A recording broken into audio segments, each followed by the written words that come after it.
Hello नमस्कार, मैं R K. Saxena mastermind coaching Rewa के एजुकेशनल यूट्यूब चैनल में एक बार पुनः आप लोगों का बहुत बहुत स्वागत और अभिनंदन करता हूं। बच्चे सामने बैठे हैं। आज मैंने ये बच्चों को पढ़ाया है राजपाल। तो मैंने राजपाल के लगभग सभी प्रावधानों को जो एग्ज़ाम की दृष्टि से इम्पोर्टेंट है वो बताया है। तो मैं चाहता हूं कि जो फिजिकल रूप से यहाँ पे प्रेजेंट नहीं है उनको भी इसका लाभ मिल सके। तो चलिए, मेरा एक जीके का एक महत्वपूर्ण टॉपिक है राजपाल। गवर्नर है ना, जनरल, गवर्नर जनरल नहीं, ऑनरल गवर्नर बोलते हैं, है ना। राजपाल क्या बोलते हैं इंग्लिश में? गवर्नर। तो चलिए, इससे महत्वपूर्ण प्रावधान क्या है। तो हमारे संविधान में जैसा ही कहा गया है कि प्रत्येक राज्य के लिए एक राज्यपाल होगा, लेकिन ये भी कहा गया है कि 2 या 2 से अधिक राज्यों के लिए एक राज्यपाल भी हो सकता है। तो ऐसा क्वेश्चन एग्जाम में आया है एक बार कि एक व्यक्ति कितने राज्यों का राज्यपाल बन सकता है। तो कोई सीमा नहीं है ना, कितने भी राज्यों का राज्यपाल बन सकता है। फिर हम आगे चलते हैं। तो राज्यपाल जो है वो राज्य की कार्यपालिका का संवैधानिक प्रधान होता है। एक क्वेश्चन आपके एग्जाम में आता है कि राज्य की कार्यपालिका का संवैधानिक प्रधान कौन होता है? राज्यपाल। लेकिन यदि क्वेश्चन थोड़ा सा बदल दे, क्या कर दे, वास्तविक प्रधान कर दे, तब आपका आंसर राज्यपाल नहीं होगा। क्या होगा आपका आंसर? मुख्यमंत्री और मंत्री परिषद। ठीक है, चलिए आगे चलते हैं। अब हम बात करते हैं कि राज्यपाल की नियुक्ति कौन करता है। तो राज्यपाल की नियुक्ति कौन करता है सब हम जानते हैं, राष्ट्रपति करता है। और राज्यपाल का कार्यकाल कितना होता है? तो राज्यपाल का कार्यकाल जो है वो 5 वर्ष होता है, लेकिन 5 वर्ष के पहले भी जो है वो उसको हटाया जा सकता है। कौन हटा सकता है? राष्ट्रपति हटा सकता है, क्योंकि वो राष्ट्रपति के प्रसाद पर्यंत ही पद धारण करता है। तो बिना किसी कारण के राष्ट्रपति जो है वो राज्यपाल को पद से हटा सकता है। फिर हम आगे चलते हैं। न्यूनतम आयु कितनी है राज्यपाल बनने के लिए? तो हमने आपको योग्यता क्या क्या बताई थी, कल बताई थी योग्यता ना। भारत का नागरिक हो, दूसरा 35 वर्ष की आयु पूरी कर चुका हो, तीसरा सरकार के किसी लाभ के पद पर, वेरी गुड, है ना, सरकार के अधीन कोई लाभ का पद धारण ना करता हो, और चौथा विधानसभा का सदस्य चुनने का योग्यता रखता हो। वेरी गुड, राज्यसभा वो राज्य विधानसभा का सदस्य बनने की योग्यता रखता हो। लेकिन उसमें क्वेश्चन में पूछा जाता है, आपका आयु पूछी जाती है। तो आयु कितनी है आपकी? 35 वर्ष, है ना। और एक क्वेश्चन पूछता है कि राज्यपाल को शपथ कौन दिलाता है? राष्ट्रपति नहीं, है ना। कौन दिलाता है? उस राज्य के उच्च न्यायालय का मुख्य न्यायाधीश। और मुख्य न्यायाधीश को शपथ ये दिलाता है और ये मुख्य न्यायाधीश को दिलाता है। तो ये भी याद रखिएगा, है ना। चलिए आगे चलते हैं। शपथ हो गया आपका। त्याग पत्र किसको देगा? राष्ट्रपति को देगा, क्योंकि राष्ट्रपति इसकी नियुक्ति करता है, इसलिए त्यागपत्र किसको देगा? राज्यपाल राष्ट्रपति को देगा। फिर हम चलते हैं कि एक क्वेश्चन पूछता है, केंद्र और राज्य के मध्य एक कड़ी के रूप में कौन काम करता है? तो राज्यपाल। राज्यपाल की यही मुख्य भूमिका है कि केंद्र और राज्य जो है वो एक दूसरे के संपर्क में रहें। तो एक प्रकार से एक रस्सी का, एक पुल का काम जो है वो कौन करता है? आपका राज्यपाल करता है। फिर हम चलते हैं आगे। वेतन कितना है? 3.5 लाख, है ना। अब वेतन का भी बढ़ा दिया गया। राष्ट्रपति कितना है? 5 लाख। राज्यपाल का 3.5 लाख। तो राष्ट्रपति का याद रहता ना हमको, कितना है राष्ट्रपति का? उसमें 1.5 लाख हम कम कर देंगे तो किसका वेतन आ जाएगा? राज्यपाल का जाएगा। तो इस तरह याद रखिए, है ना।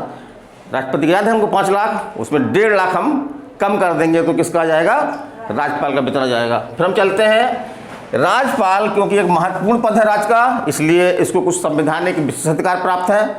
तो वो कौन कौन से हैं कि यदि राज्यपाल अपने पद पे काम कर रहा है तो किसी भी न्यायालय द्वारा उसके विरुद्ध जो है वो गिरफ्तारी का वारंट जारी नहीं किया जाएगा। मनुष्य की गिरफ्तारी पद पर रहते हुए राज्यपाल की गिरफ्तारी नहीं हो सकती है। फिर दूसरा क्या है, यदि कोई सिविल मुकदमा उसके ऊपर दायर करना हो, राज्यपाल के खिलाफ कोई सिविल मुकदमा लगाना हो हमको, तो उसके लिए क्या जरूरी है? राष्ट्रपति को, वो राज्यपाल को 2 माह का जो है वो पूरी जानकारी सहित जो है वो नोटिस दिया जाए। और इसी प्रकार से एक संविधान में बात ये भी कही गई है कि राज्यपाल द्वारा अपने पद पर रहते हुए बहुत सारे काम किए जाते हैं, तो उस किसी कामों के लिए जो है उसको किसी भी न्यायालय में उत्तरदायी नहीं बनाया जाएगा, माने न्यायालय में उत्तरदायी नहीं बनाया जाएगा। अब हम बात करते हैं राज्यपाल के कार्य एवं शक्तियों की। तो बहुत महत्वपूर्ण शक्तियां हैं, लेकिन इनका प्रयोग वो कैसे करता है? मुख्यमंत्री और जो मंत्रिपरिषद होती है उसके परामर्श से करता है। वास्तव में कहें हम तो मुख्यमंत्री ही इन शक्तियों का प्रयोग करता है, केवल राज्यपाल का उसमें जो है वो एक प्रकार से नाम भर होता है। तो कौन कौन सी शक्तियां हैं? पहली शक्ति है आपकी कार्यपालिक शक्ति। तो इसमें जो मुख्य शक्तियां क्या है? तो एक तो ये है कि राज्य की सभी कार्यपालिका शक्तियों का प्रयोग किसके नाम से किया जाता है? किसके नाम से? राज्यपाल के नाम से किया जाता है। फिर मुख्यमंत्री की नियुक्ति कौन करता है? राज्यपाल। और जो अन्य मंत्री होते हैं राज्य में, उनकी नियुक्ति भी कौन करता है? राज्यपाल करता है। किसके परामर्श से? मुख्यमंत्री के परामर्श से। लेकिन मुख्यमंत्री की नियुक्ति में इसके पास कभी कभी विवेक होता है, ठीक से दूर बढ़ जाओ, है ना, नहीं तो बहुत मार खाने वाले हो पक्का। तो क्या है कि यदि ऐसी स्थिति बन जाए कि किसी राज्य की विधानसभा में किसी दल को बहुमत प्राप्त नहीं हुआ है, तब तो राज्यपाल अपने विवेक का उपयोग करके मुख्यमंत्री नियुक्त कर सकता है। लेकिन यदि किसी दल को स्पष्ट बहुमत है विधानसभा में, तो राज्यपाल जो वो मुख्यमंत्री की नियुक्ति में इसके पास कोई भी विवेक नहीं होता है। जो भी दल जीता होता है, जिसके पास बहुमत होता है, वो अपना नेता चुनता है और उस नेता को जो है मुख्यमंत्री के लिए राज्यपाल को भेज दिया जाता है और राज्यपाल उसको मुख्यमंत्री के रूप में नियुक्ति कर देता है। चलिए आगे चलते हैं। इसी प्रकार से हम देखते हैं कि जो हाई कोर्ट के मुख्य न्यायाधीश हैं या न्यायाधीश हैं, इनकी नियुक्ति कौन करता है? राष्ट्रपति करता है। लेकिन राष्ट्रपति जो है वो राज्यपाल से परामर्श भी लेता है। तो यहाँ पे भी इसका एक बहुत महत्वपूर्ण रोल है। फिर हम आगे चलते हैं। एक क्वेश्चन आपका एग्जाम में आता है, कई एग्जाम में आया है ये, कि राज्यपाल जो है वो राज्य में जो भी विश्वविद्यालय हैं, है ना, किसी भी नाम से हैं, जैसे आपका रीवा में अवधेश प्रताप सिंह विश्वविद्यालय है, तो अगर पूछ दिया जाए कि अवधेश प्रताप सिंह विश्वविद्यालय के कुलाधिपति कौन है, तो आपका राज्यपाल मालूम होना चाहिए। और राज्यपाल कौन है मध्य प्रदेश के? मंगू भाई पटेल। इसको कैसे याद रखेंगे? मैं कोडिंग बताई थी, माँ से मध्य प्रदेश, माँ से मंगू भाई, माँ से मध्य प्रदेश, माँ से मंगू भाई। तो विश्वविद्यालय का कुलाधिपति राज्यपाल होता है। फिर हम अगले चलते हैं, एक पढ़ा होगा आपने अनुच्छेद 356, है ना, इसमें क्या है? राष्ट्रपति शासन। तो राष्ट्रपति शासन की सिफारिश राष्ट्रपति से कौन करता है? राज्यपाल ही करता है। और इसको हम आगे पढ़ाएंगे, टॉपिक जब आएगा ये, तो 356 हम डिटेल से बताएंगे। अभी केवल शक्ति के रूप में इसको हम छोटे रूप में बता रहे हैं। अब चलते हैं, अगली शक्ति कौन सी आपकी? विधायी शक्ति, है ना। तो राज्यपाल जो है वो विधानमंडल का अभिन्न अंग होता है।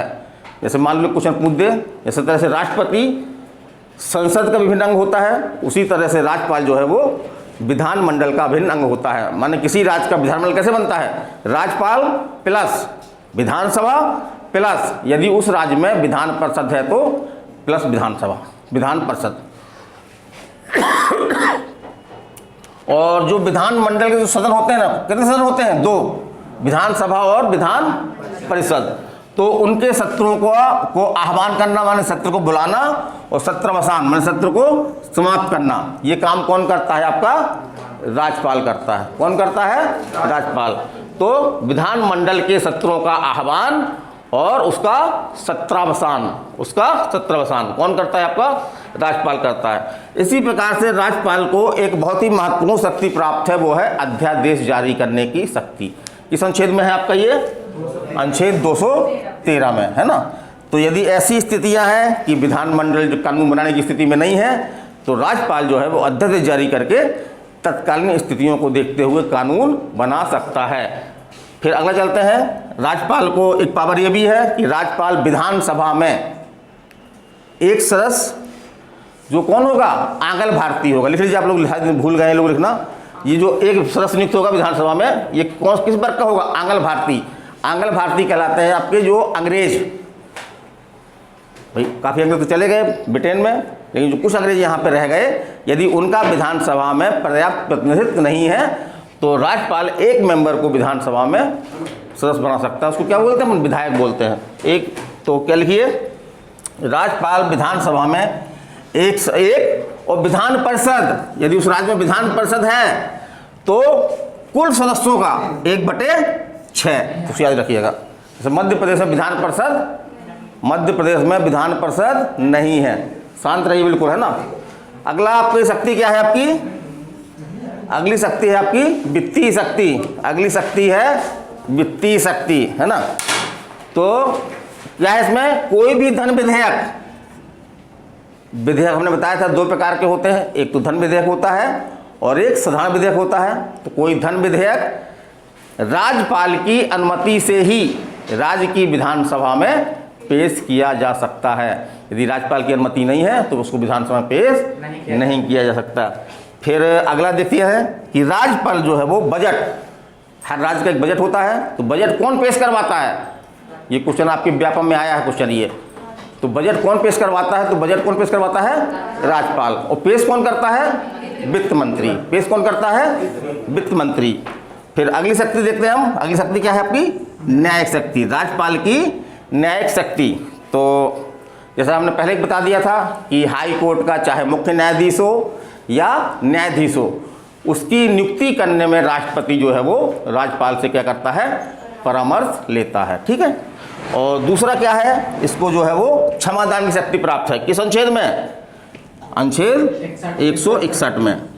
जिस तरह से राष्ट्रपति किस अनुच्छेद में है, राष्ट्रपति को अनुच्छेद 72 में, इसी तरह से राज्यपाल को किस में है, अनुच्छेद 161 में। तो 161 में इसको क्षमादान की शक्ति प्राप्त है। जैसे किसी को आजीवन कारावास हुआ है तो उस सजा को माफ कर सकता है या उसको कम कर सकता है। तो बड़ी सजा को छोटी सजा में बदल सकता है या उस सजा को पूरी तरह से माफ कर सकता है। लेकिन एक चीज़ आप जानिए कि राज्यपाल को जो है वो मृत्युदंड की सजा को माफ करने का अधिकार नहीं है, लेकिन यहाँ पे राष्ट्रपति को ऐसा अधिकार है, ऐसा किताबों में मिलता है। तो ये मेरा छोटा टॉपिक था राज्यपाल, लगभग मैंने सभी बताने की कोशिश किया। हाँ, एक बात बता दूँ, जैसे कि हमारे भारत में कितने केंद्र शासित प्रदेश हैं, 8 है ना, 8 है। तो यहाँ पे आपका राज्यपाल नहीं होता, बल्कि यहाँ पे 2 तरह के पद होते हैं। कुछ राज्यों में आपके जो है उपराज्यपाल होते हैं और कुछ राज्यों में आपके जो है वो प्रशासक कहलाते हैं। जो तो केंद्र शासित प्रदेशों में आपके उपराज्यपाल या प्रशासक होते हैं, और जो पूर्णतः राज्य हैं आपके, कितने राज्य हैं, कितने राज्य हैं, 28, तो उनमें कौन होता है, आपका राज्यपाल होता है। तो कैसा लगा आपको ये, कमेंट करके बताइएगा। और इसी के माध्यम से मैं बहुत सारे वीडियो दूंगा, तो उसको आप देखिए। तो अगले वीडियो तक विदाई लेता हूँ, नमस्कार, धन्यवाद।